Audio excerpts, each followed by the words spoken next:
পরিবর্তিত পরিস্থিতিতে নতুন বাংলাদেশে দাঁড়িয়ে আমাদের অর্থনৈতিক অবস্থা ঠিক কেমন সেটি নতুন করে হয়তো আর বলার অপেক্ষা রাখে না।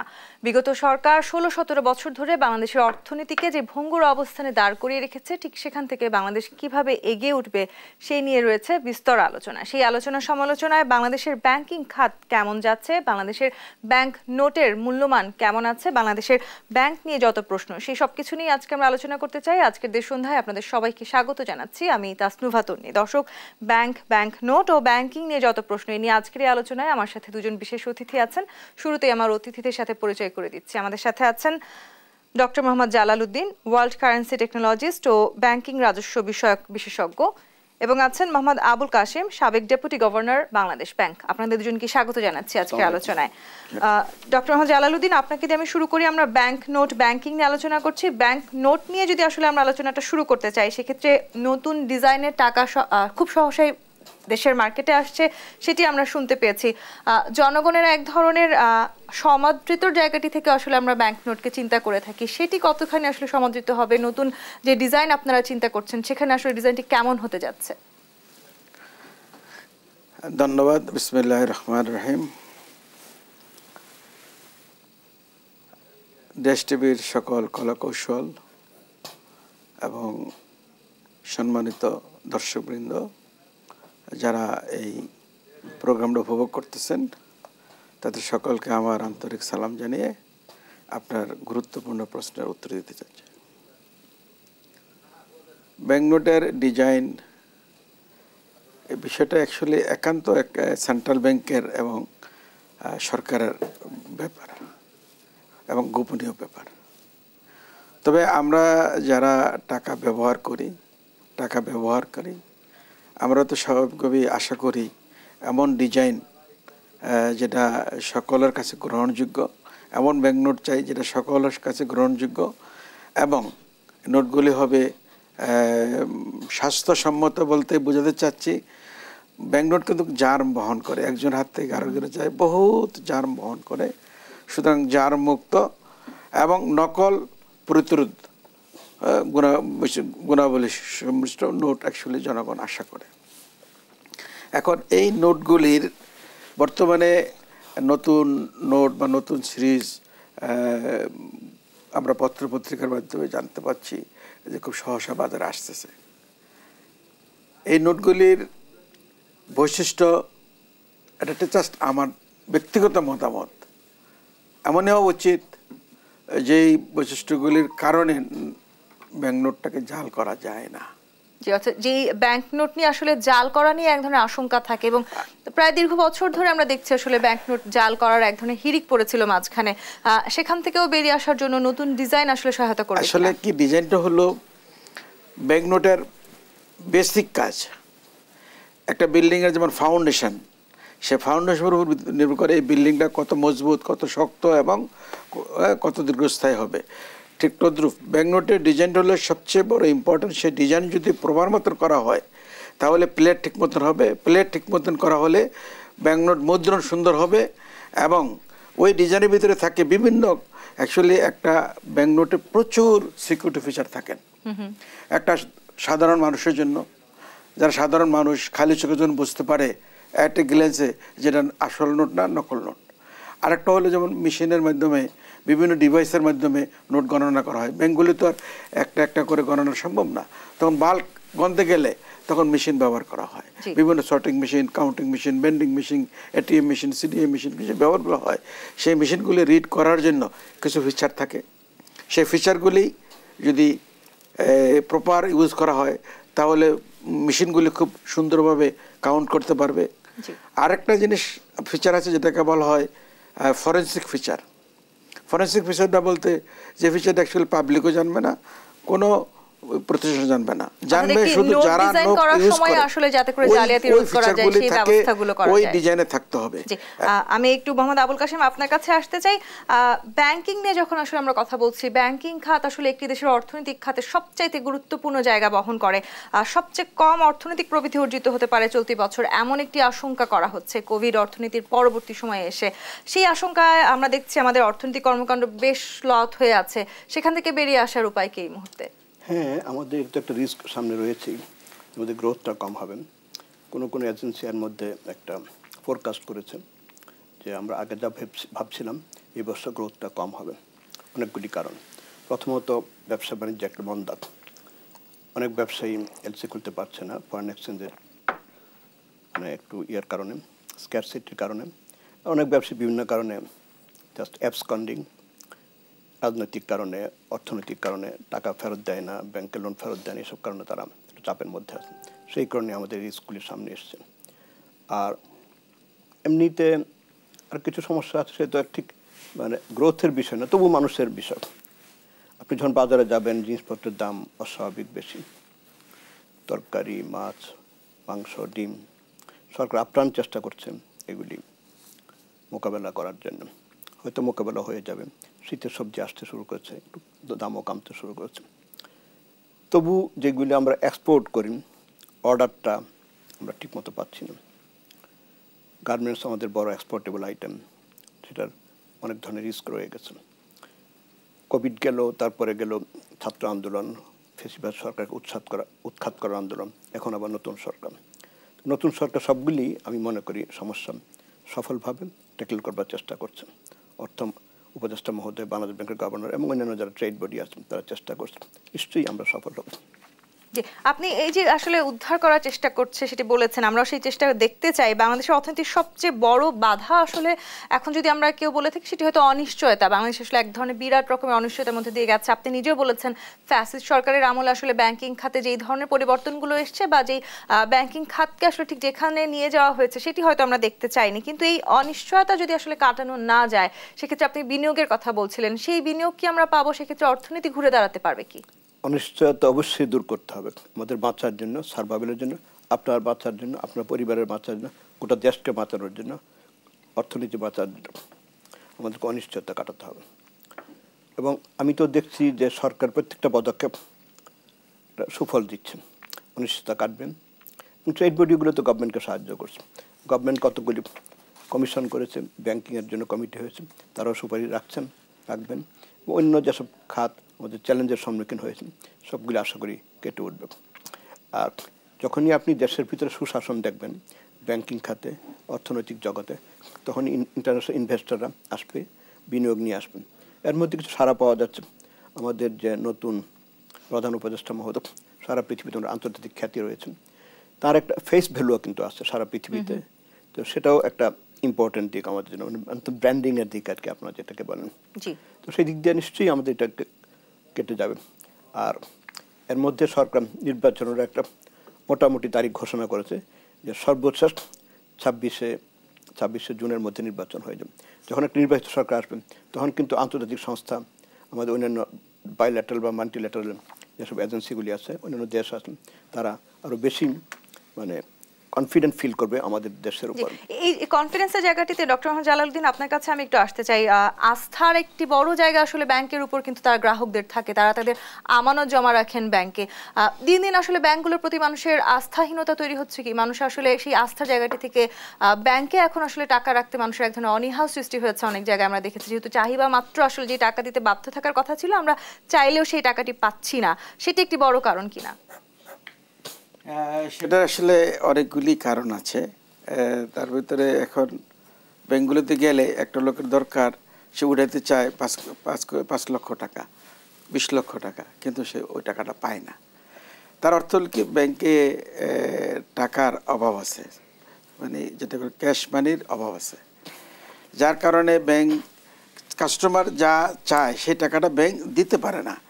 এটা হলো একটা বড় জিনিস। আর সবচেয়ে বড় হলো কি, ব্যাংকগুলিতে যে অর্থের বিভিন্ন কারণে বিগত দিনে অর্থ পাচার, কালোবাজারি, তারপরে হলো সিন্ডিকেটের কারণে অর্থ পাচার, এইসব কারণে কিন্তু দেশের টাকা বিদেশে পাচার হয়ে অলরেডি চলে গেছে। এবং কিছু কিছু ব্যাংক সরাসরি লোনের নামে লুটপাট হয়েছে। এটা সবাই জানে, কোন কোন ব্যাংকগুলি কীভাবে হয়েছে, কেন হয়েছে, কারা করছে, সবাই জানে। এটা কেন কারো কাছে অজানা নয়। এই লুটপাটের পরে, অর্থ পাচারের পরে ব্যাংকের অবস্থা এতই মানে ত্রাহি অবস্থা হয়ে গেছে যে যেখানে কাস্টমারদের, ব্যাংকারদের চাহিদা মতন ব্যাংক টাকা দিতে পারে না। এই যে ব্যাংকের ভিতরে যে একটা অস্থিরতা সৃষ্টি হয়েছে অর্থনৈতিক বাজারে, যে অর্থনীতির সৃষ্টি হয়েছে এই অর্থনীতিতে কাটিয়ে উঠতে গেলে সেখানে সরকার চেষ্টা করতেছেন, খুব সুন্দরভাবে তার কাজ করতেছেন, বিভিন্নভাবে কাজ করতেছেন। আমাদের এই কাজগুলি যদি ওনারা ঠিক মতন করতে পারেন এবং গ্রাহকদের আস্থা ফিরিয়ে আনতে পারেন তখনই কিন্তু একমাত্র। আপনি অর্থ পাচারের কথা বলছিলেন, গ্রাহকদের আস্থার কথা বলছিলেন মোহাম্মদ আব্দুল কাশেম, অর্থ পাচারে আসলে ব্যাংকগুলোর সহায়তা ছাড়া আদৌ অর্থ পাচার সম্ভব কিনা সেটি নিয়ে আমরা প্রশ্ন করতেই পারি। সেক্ষেত্রে আসলে নিঃসন্দেহে রাষ্ট্রীয় ব্যাংকের একটি গুরু দায়িত্ব রাখার কথা ছিল, তাদের কিছু রেগুলেশনস কিছু নিয়ম নীতি ছিল, সেটি নিয়ে আসলে তারা যথেষ্ট কঠোর হতে পেরেছে কি? নিশ্চয়ই এখানে আমাদের দুর্বলতা ছিল, রাষ্ট্রীয় ব্যাংকগুলোর দুর্বলতা ছিল, বলতে গেলে গোটা সরকারের গোটা রাষ্ট্রের দুর্বলতা ছিল, আমাদের কেন্দ্রীয় ব্যাংকের দুর্বলতা ছিল। যেহেতু আমি বাংলাদেশ ব্যাংক থেকে এসেছি কাজে দায়টা আমারও। তো আমার দুর্বলতা ছিল আমরা ঠিক প্রফেশনাল ওয়েতে হাজার হাজার মিলিয়ন ডলার পাচার হয়ে গেল, আমরা কেউ বুঝতে পারলাম না, রাষ্ট্রীয় ব্যাংক একেবারে কোনো খবরই পেল না, তারা না জানাতেই হাজার হাজার মিলিয়ন ডলার পাচার হয়ে যাওয়া সম্ভব হলো না। আমরা যে জানতে পারিনি তা না, আমরা চেক করতে পারিনি। হয়তো চেক করতে কেন পারেননি? হয়তো এমন একজন আমাকে বলেছে যে এটা তুমি ইগনোর করো। আমাদের বলা আছে যে একটা ব্যাংকের মূলধনের এত পার্সেন্টের বেশি কোনো পার্টিকে লোন দেওয়া যাবে না। আমরা সেটা মানে কি বলবো বাস্ট করেছি, এর বেশি ঋণ দিয়েছি। এবং যখন দিতে যায় তখন মনে করেন একটা ব্যাংক, সরকারি ব্যাংক, তারা এটা বাংলাদেশ ব্যাংকে পাঠায় অনুমোদন নিয়ে আসে। তো বাংলাদেশ ব্যাংক অনুমোদন দেয়, বাংলাদেশ ব্যাংক অনুমোদন দিতে গিয়ে উপরের চাপ থাকে, আমাদের বড় সাহেবদের চাপ থাকে, সরকারের বিভিন্ন মন্ত্রণালয়ের চাপ। ব্যাংকগুলোকেও সরকারে যারা গুরু দায়িত্বে ছিলেন তারা নিয়ন্ত্রণ করেছেন দীর্ঘদিন।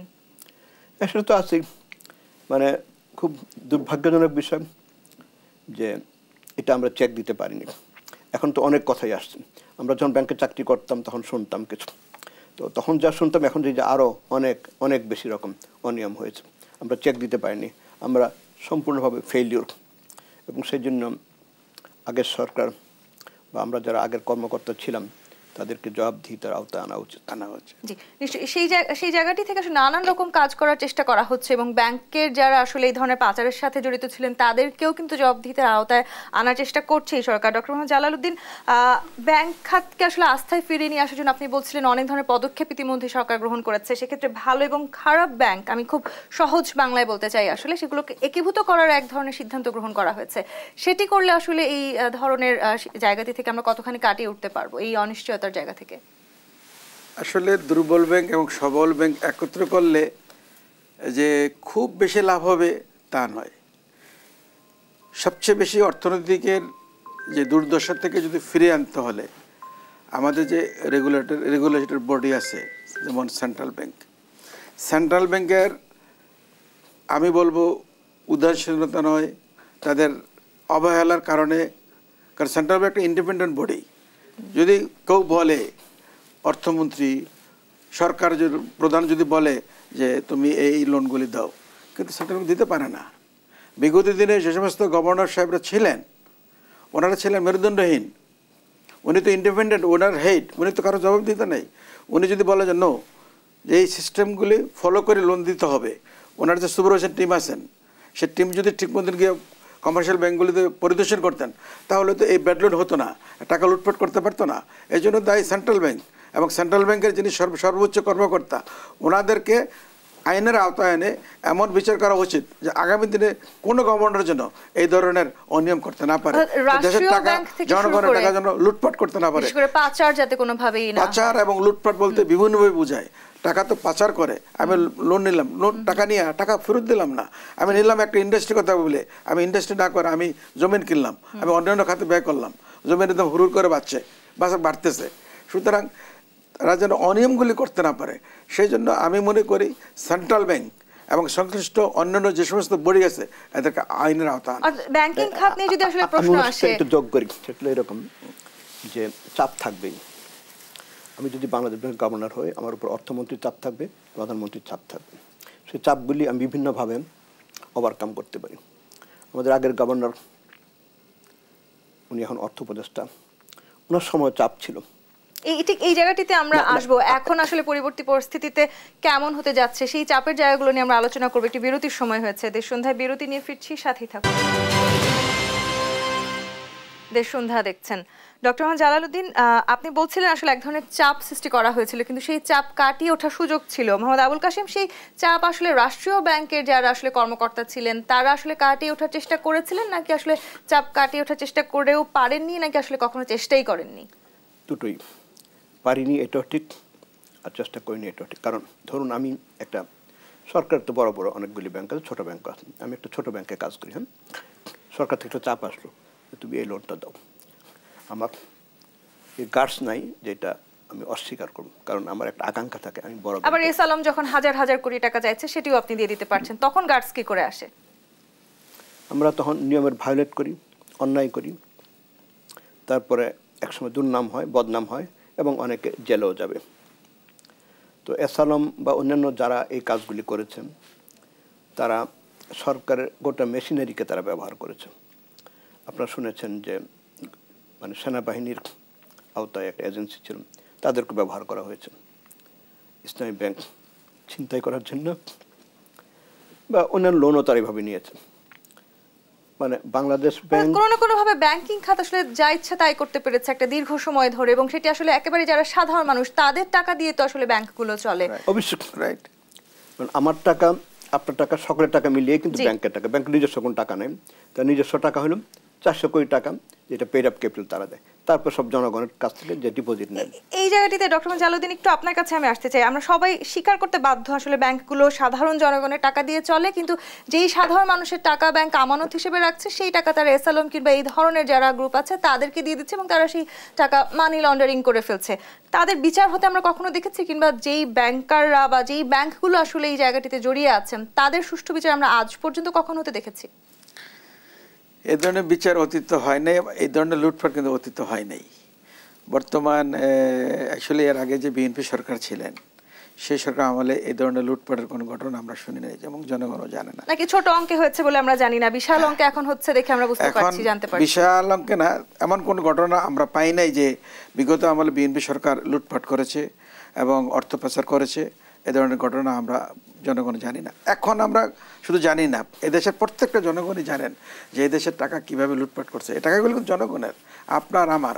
আমরা বিশ্বাস করে আমরা ব্যাংকে আমানত রাখছি। ব্যাংকের কাজ কি? ব্যাংকের কাজ হলো জনগণের আমানতের টাকাগুলি সংরক্ষণ করে সেগুলি ব্যবহার করে ব্যাংক লাভবান হবে এবং যারা গ্রাহক তাদেরকে লাভবান করবেন।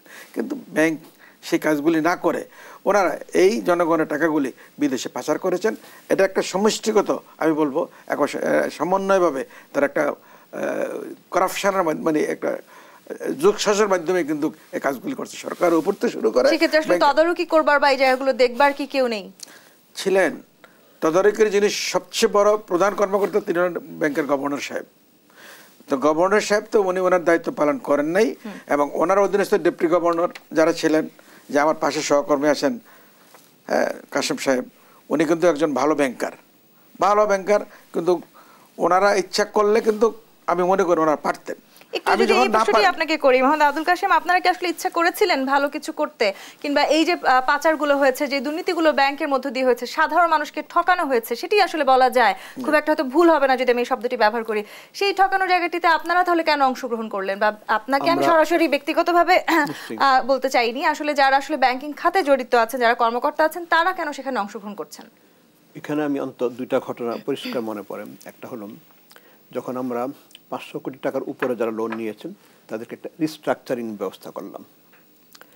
আমি নিজে তখন বাংলাদেশ ব্যাংকের বোর্ডের মেম্বার ছিলাম, আমি বোর্ড মিটিংও বিরোধিতা করেছি। ঠিক আছে, 500 কোটি টাকা আমরা করলাম যে 500 কোটির উপরে যারা লোন নিয়েছেন তাদেরকে আমরা এই পরিমাণ মানে ডিপোজিট নিয়ে, এই পরিমাণ এত পার্সেন্ট নিয়ে আমরা এদেরকে লং টাইম একটা রিস্ট্রাকচারিং করে দিলাম, ফাইন। তা ছোটোগুলির কি অপরাধ করলো? জি। কৃষি ঋণ গ্রহীতা কি অপরাধ করলো? আচ্ছা, তারপর তাদেরকে 10 বছর 15 বছর এতদিনের জন্য তাদেরকে একটা মেয়াদ দেওয়া হলো, এর মধ্যে তোমরা পরিশোধ করলেই চলবে।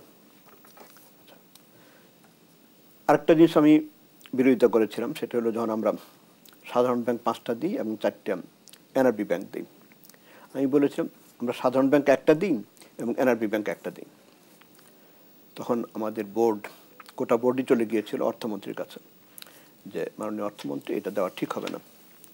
অর্থমন্ত্রী তখন বলে দিলেন যে এটা রাজনৈতিক সিদ্ধান্ত, তোমাদেরকে দিতে হবে। তো অর্থমন্ত্রী যদি বাংলাদেশ ব্যাংকের বোর্ডকে বলে এটা রাজনৈতিক সিদ্ধান্ত ব্যাংক দিতে হবে, তখন তো আর বাংলাদেশ ব্যাংকের গভর্নর কিছু করার থাকে না, বোর্ডের কিছু করার থাকে না। তো এই কতগুলি জিনিস আছে। তারপর আছে ধরুন অর্থাৎ ব্যাংকগুলো আসলে রাজনৈতিক সিদ্ধান্তের মধ্য দিয়েই চলেছে একটা দীর্ঘ সময় ধরে। আমি আপনার কথা একটু মানে একটু যোগ করতে চাই। অ্যাকচুয়ালি ব্যাংক চলে সার্টেন রেগুলেশনের মাধ্যমে, ব্যাংক কিন্তু কোনো পলিটিক্যাল রেগুলেশনের মাধ্যমে সুযোগ নেই, সেটি হওয়া কোনো সুযোগ নাই। ব্যাংক এটা একটা ইন্টারন্যাশনাল একটা অর্গানাইজেশন। হ্যাঁ, বাংলাদেশের যে কোনো কমার্শিয়াল ব্যাংক হোক, সে ইন্টারন্যাশনাল ট্রানজ্যাকশন করেন, আন্তর্জাতিক অনেক ব্যাংকের সাথে ওনাদের ট্রানজ্যাকশন হয়।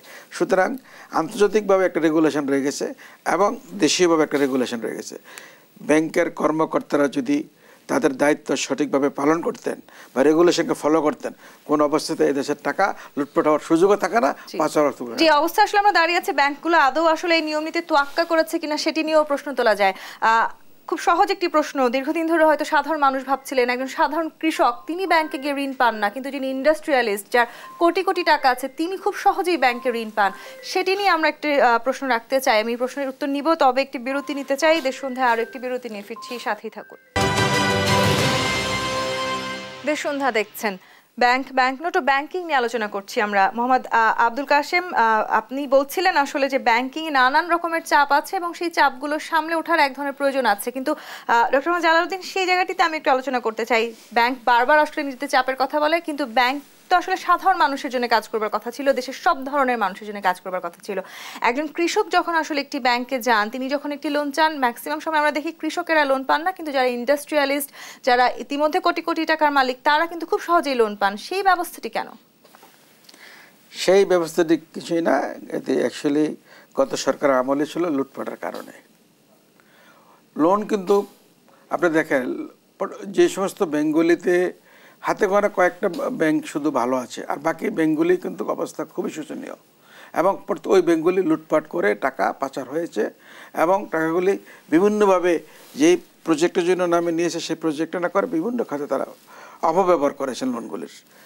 এটার থেকে আসলে যদিও সরকারের চাপ আছে, কিন্তু একটা সেন্ট্রাল ব্যাংক তো ওই চাপ মানতে পারে না, একটা ব্যাংক কমার্শিয়াল ব্যাংকের মানতে পারে না, কারণ কমার্শিয়াল ব্যাংকটা এটা কিন্তু জনগণের টাকা, জনগণের এটা মালিকানা। আমি যদি ওই ব্যাংকের 400 কোটি টাকা তার ক্যাপিটাল আছে, 400 কোটি টাকা তার ব্যাংকের ডাইরেক্টরদের, বাকি যে হাজার হাজার কোটি টাকা এটা কিন্তু আমার আপনার জনগণের টাকা। সুতরাং ওই ব্যাংকের মালিকানা আমি মনে করি জনগণের ওটা মালিক। তো সুতরাং ওনারা জনগণের এই ইয়াকে উপেক্ষা করে, সরকারের নির্দেশকে মান্য করে, নিজের দায়িত্বকে অবহেলা করে এরা এভাবে অন্যায় অবিচার করে দেশের টাকা লুটপাট করে বিদেশে পাচার করবে, এটা তো হতে পারে না। আর এই কারণে তারা ওই ইন্টারেস্টে লোন দিত। লোন না, লোনের নামে লুটপাট। আমি বলবো লোনের নামে সেখানে তো সেই জায়গাটিতেও তো নিশ্চয়ই কিছু রুলস রেগুলেশনস আছে। ডক্টর মোহাম্মদ জালালউদ্দিন, আপনি বারবার বলছিলেন এই ধরনের ক্ষেত্রে বা আসলে যখন আমরা মানি লন্ডারিং নিয়ে আলোচনা করছি, আপনি বলছেন যে রাজনৈতিক চাপ থাকে। রাজনৈতিক চাপ থাকা সত্ত্বেও, যেটি আমরা বারবার বলার চেষ্টা করছি, কেন্দ্রীয় ব্যাংক, রাষ্ট্রায়ত্ত ব্যাংক, তার মানে সেটি রাষ্ট্রের ব্যাংক, জনগণের ব্যাংক, একটি রাষ্ট্রের যারা জনগণ আছেন তাদের সাধারণ মানুষের টাকা দিয়ে গড়ে তুলেছে সেই ব্যাংকটি। সেখানে আসলে রাজনৈতিক চাপ গুরুত্বপূর্ণ নাকি জনগণের কথা ভাবার একটু প্রয়োজন আপনাদের ছিল? সেই চাপ থেকে বেরিয়ে আসার সুযোগ আছে কি? জি, আমি এই প্রশ্নটি মোহাম্মদ আবুল কাশেমকে করেছি। না, এটা বিষয়টা হলো কি, চাপ থাকবেই। আমি যে চাকরি করি, আমার উপরে মন্ত্রী আছেন, প্রধানমন্ত্রী আছে, প্রধানমন্ত্রীর কার্যালয় আছে। তো আমার যে লোভ থাকে, আমার যে তাইলে আমি এটা পারবো না। ধরুন আমি এখন একটা ছোটো ব্যাংকে কাজ করি, আমি আগেই বলেছি আমার বড় একটা ব্যাংকে যাওয়ার আকাঙ্ক্ষা। আমি আপনার একটা চাপ, মন্ত্রী একটা চাপ শুনলাম, তারপরের দিনকে বললাম স্যার এটা তো করে দিলাম, আমাকে স্যার এটা দেন। অর্থাৎ আমি ছোটো ব্যাংকে আছি, আমি অমুক ব্যাংকে দেন, বা তো আমাকে এই সুযোগ দেন, এই সুযোগ দেন। এটা কি একটা সৎ সাহস। আমার যদি চাকরির ভয় করি, অনেকে আছে অনেক দেশে পৃথিবীতে চাকরি ছেড়ে সরি করবো না, আর অনেকে দুর্নীতি করে, দুর্নীতির কারণে বড় বিপদে পড়ে। সে তো ব্যক্তিগত বিপদে পড়ে। আপনি যে আপনার ব্যাংকের মহাসর্বনাশ করলেন, আপনি একটা ব্যাংক মনে করেন আপনার ব্যাংক এক্স, আপনি এক্স ব্যাংকের ক্ষতি করলেন, এটা কিন্তু খালি এক্স ব্যাংকে সীমাবদ্ধ থাকবে না। ব্যাংক এমন একটা জিনিস যেটা মানুষ অন্যান্য ব্যাংকগুলোতে আস্থা হারিয়ে ফেলবে, সেইগুলি সুরক্ষা করা এই ব্যাংকারদের দায়িত্ব। ছোট ব্যাংকগুলোকে রক্ষা করাও তো আসলে কেন্দ্রীয় ব্যাংকের দায়িত্ব। সেই দায়িত্ব আপনারা কতখানি পালন করতে পেরেছেন? পারিনি, আমরা পারিনি। সেটিও কি রাজনৈতিক চাপের জন্য পারেননি? সবই। আমাদের কিন্তু আপনারা যারা আসলে খুব গুরুত্বপূর্ণ দায়িত্বে ছিলেন, আপনি সাবেক ডেপুটি গভর্নর বিধায় আমি আসলে আপনাকে এই প্রশ্নগুলো করতে চাইছি, আপনাদের তো সদিচ্ছার জায়গা ছিল, সেই সদিচ্ছার জায়গাটি থেকে কি আপনারা পিছিয়ে ছিলেন? আমি একটু আগে আপনাকে বলেছি যে যখন রিস্ট্রাকচারিং কথা উঠল 5% 2% দ্য হোল লোন আউটস্ট্যান্ডিং, এটা দিয়ে আপনি রিস্ট্রাকচারিং 15 বছর জন্য 12 বছর জন্য 500 কোটি টাকার বেশি লোন নিলেন। আমি বলেছি তাহলে ছোট ঋণ গ্রহীতারা কি অপরাধ করলো, আর কেন তাদেরকে সুযোগটা দিও 15 বছর 18 বছর? আমাদের বোর্ড শোনে নাই। তো আমি তো বোর্ডের বাইরে গিয়ে কিছু বলতে পারি না। আমি পারতাম যদি আমি আপনাদের মতো এরকম খবরের কাগজ থাকতাম, টেলিভিশন থাকতাম বা পলিটিক্স করতাম। তো আমি বাংলাদেশ ব্যাংকের যে শৃঙ্খলা নিয়মকানুন আছে তার মধ্যে আমি বসে বোর্ডে এটা বিরোধিতা করতে পারি না। কিন্তু ডক্টর মোহাম্মদ জালালউদ্দিন, এই প্রশ্নটি করতে চাই, ব্যাংকগুলোর তদারকির দায়িত্ব অর্থাৎ যে সাধারণ ব্যাংকগুলো আছে কিংবা আসলে ব্যক্তি মালিকানাধীন যে ব্যাংকগুলো আছে তাদের তদারকির দায়িত্ব আসলে যেই ব্যাংকের, কেন্দ্রীয় ব্যাংক কিংবা রাষ্ট্রায়ত্ত ব্যাংক, তাদেরকে আসলে তদারকি করবার তাহলে কি কেউ নেই? কেন্দ্রীয় ব্যাংকে তদারকি করার কেউ নেই বলে না, ডেফিনেটলি আছে। সেখানে সরকার কর্তৃক এবং আন্তর্জাতিকভাবে একটা রুলস রেগুলেশন সেট করা আছে।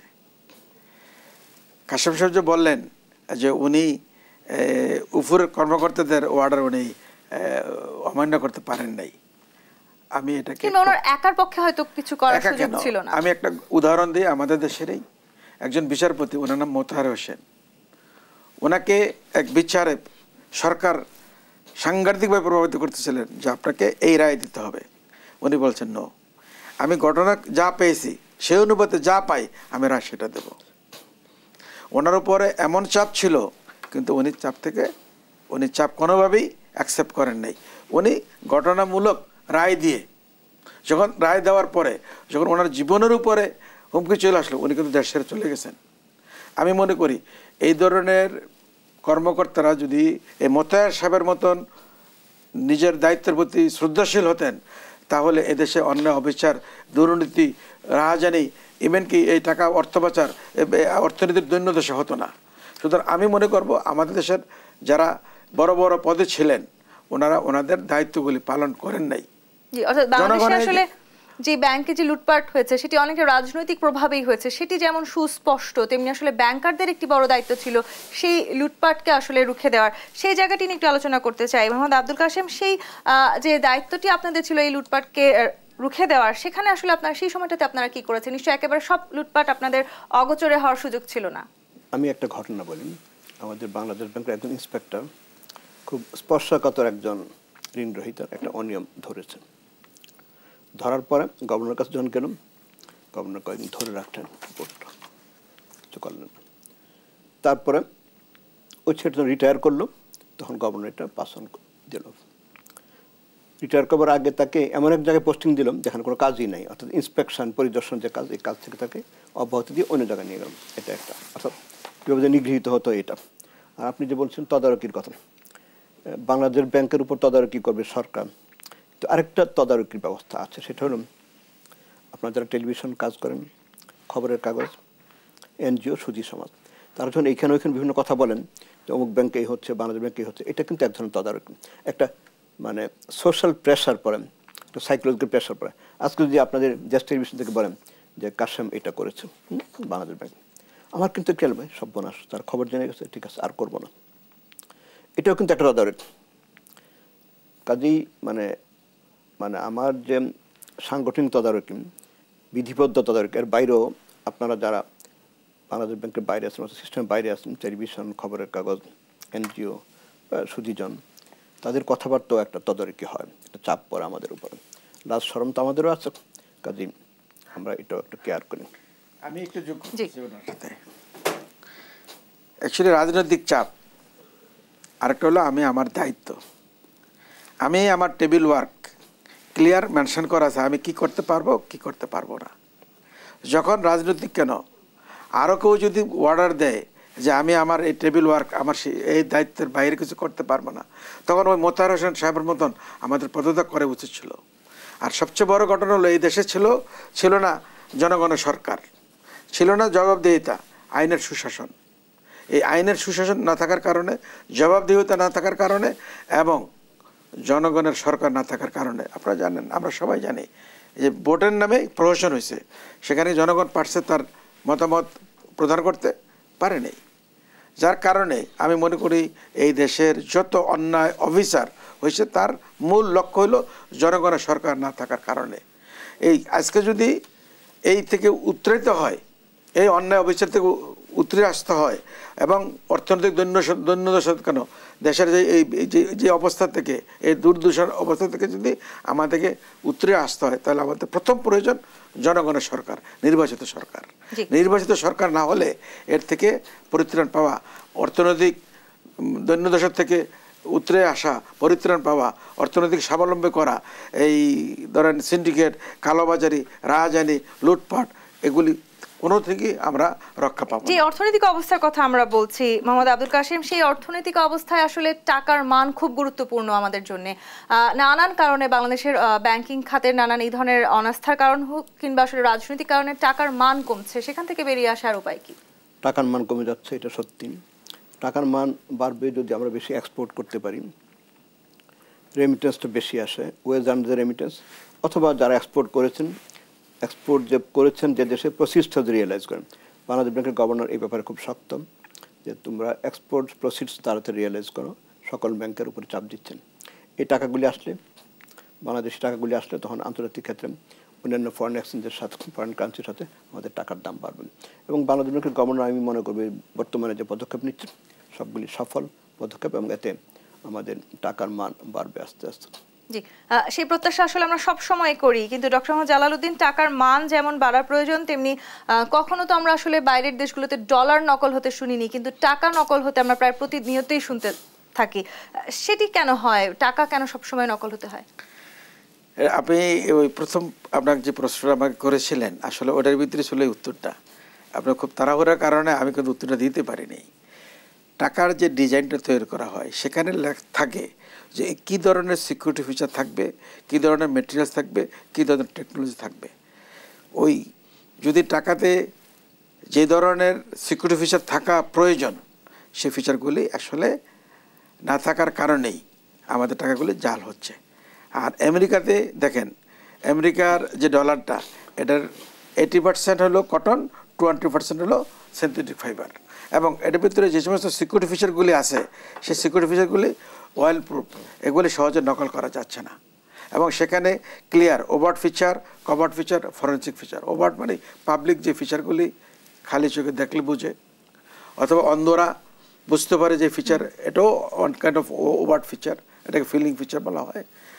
হ্যাঁ, আর কভার্ট ফিচার যেগুলি মেশিনের মাধ্যমে, ডিভাইসের মাধ্যমে বোঝা যায়, কভার্ট ফিচার এবং ফরেন্সিক ফিচার, এগুলি এত স্ট্রং ফিচার দেওয়া থাকে ডলারগুলিতে, সহজে নকল করা যায় না। আর আমাদের দেশে টাকাগুলিতে যে সমস্ত ফিচারগুলি ব্যবহারে আসছে, স্ট্রং যে ফিচারগুলি ছিল, সেই ফিচারগুলি কিন্তু রিমুভ করে ফেলছে। আপনারা দেখেন বিএনপি আমলে বা আজ থেকে 10-15 বছর আগে সমস্ত ফিচারগুলি ব্যাংক নোটে ছিল, সেটা ছিল 80% কটন এবং 20% সিনথেটিক। এখন 80% কটন এবং 20% সিনথেটিক যে কাগজটা, এটা কিন্তু মার্কেটে আপনি পাবেন না কোথাও। আর 100% কটন ফাইবার দিয়ে তৈরি যে কাগজটা, এটা কিন্তু আমাদের অফসেট কাগজের মতন, যার কারণে অফসেট কাগজ তো মার্কেটে অ্যাভেলেবল, এবং ওটা দিয়া স্ক্যানার মেশিন দেওয়া, কালার স্ক্যানার দেওয়া, ফটোকপির দেওয়া, বিভিন্নভাবে এটা টাকাটা জাল করা খুব সহজ। তা আমাদের এই টেকনোলজির গতভাবে দুর্বল কারণে আসলে টাকা জাল হচ্ছে। এই জন্য আমাদের প্রয়োজন এমন সিকিউরিটি ফিচার দেওয়া যেই ফিচারগুলি সহজে নকল করা যাবে না। জি, সবশেষে আসলে একটি প্রশ্ন করতে চাই, হয়তো যারা সাধারণ মানুষ আছেন তারা ব্যাংকিং আসলে যে টার্মসগুলো আছেন সেগুলো খুব ভালো না বুঝলেও তারা অন্তত এটি প্রত্যাশা করেন ব্যাংকিং খাত বা বাংলাদেশের অর্থনৈতিক খাত ঘুরে দাঁড়াবে কিনা এই চ্যালেঞ্জের মুখোমুখি হওয়ার পরে। মোহাম্মদ আব্দুল কাশেম, আপনার কাছে একটু জানতে চাই, ঘুরে দাঁড়ানোর সম্ভাবনা কতখানি আমাদের? নিশ্চয়ই আমাদের ঘুরে দাঁড়ানোর সম্ভাবনা রয়েছে। আমাদের ঘুরে দাঁড়াতে হবে আমার প্রয়োজনে, আমার জীবনের প্রয়োজনে, আমার সন্তানের প্রয়োজনে, ভবিষ্যতের প্রয়োজনে আমাদেরকে দাঁড়াতেই হবে। আমরা তো শেষ হয়ে যেতে পারি না, আমাদেরকে বাঁচতে হবে। এবং বর্তমান সরকার যে এসছে সাময়িক সময়ের জন্য, হয়তো আর 1-1.5 বছর থাকবেন, তারপরে যে নির্বাচিত সরকার আসবে সেই সরকারের উপর দায়িত্ব হবে এই আমাদের ঘুরে দাঁড়ানোটা, মানে শক্ত ভিত্তির উপর যেন ঘুরে দাঁড়ানোটা হয়। সেই কারণগুলি বলেন, সাস্টেনেবল যেন হয়। সেই কারণগুলো একটু বলেন, কি কি করলে? এটা একটা জিনিস, প্রথমত জনগণের সরকার, রাইট। উনি একটু আগে বলেছেন এবং যে যেই সরকার আসলে রাজনৈতিক চাপ দেবে না ব্যাংকগুলোকে, সেটিও আসলে খুব প্রয়োজন। যেসব নিয়মকানুন বিদ্যমান আছে এই নিয়মকানুন তো সরকারই করেছে। এই নিয়মকানুনের বাইরে সরকার নিয়মের বাইরে অবাঞ্ছিতভাবে মানে আমাদের মেশিনের উপর বাংলাদেশ ব্যাংক অন্যান্য প্রতিষ্ঠানের উপর কোনো চাপ দিবে না, এটা নিশ্চিত করতে পারলে আমাদের সবশেষে হলে জবাবদিহিতা নিশ্চিত করতে হবে। জবাবদিহিতা সরকার থাকতে হবে, জনগণের সরকার থাকতে হবে এবং আইনের সুশাসন থাকতে হবে। অসংখ্য ধন্যবাদ মোহাম্মদ আব্দুল কাশেম এবং ডক্টর মোহাম্মদ জালালউদ্দিন আজকে আমাদেরকে দেশ সন্ধ্যায় সময় দেওয়ার জন্য। দর্শক, আগামী দেশ সন্ধ্যা দেখবার আমন্ত্রণ রইল। ধন্যবাদ এতক্ষণ সাথে থাকার জন্য।